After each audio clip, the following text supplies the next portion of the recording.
това, но след като трябва да се чуе като успокоение, би било добре.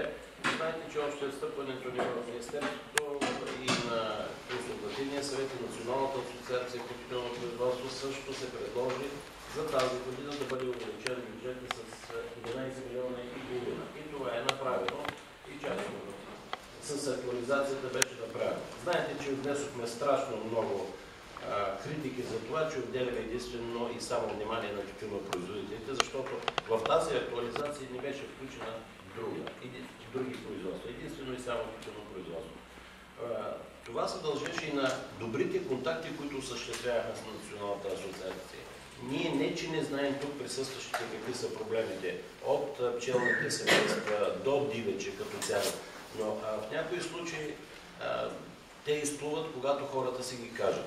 Затова и решихме този въпрос с актуализацията. И благодарение пак на същите тази диалогичност и контактност, която осъществяваме, успяхме да планираме на време, защото би могло и за животновъдите да включим някое по-добро актуализиране, но като че ли някой разчита само на протеста и на стачката. Значи протести аз разбирам всеки, който дойде и си постави въпроса като организация, като общност, за да ги чуем. Не всички можем обаче да ги решим.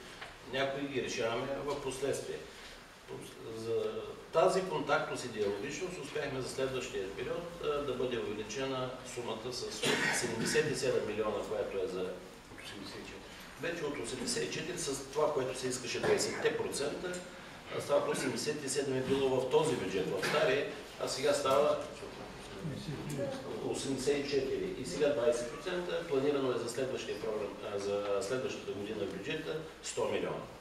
Така че това може би искате да чуете. Да, гарантирано е включено в бюджета за следващата година.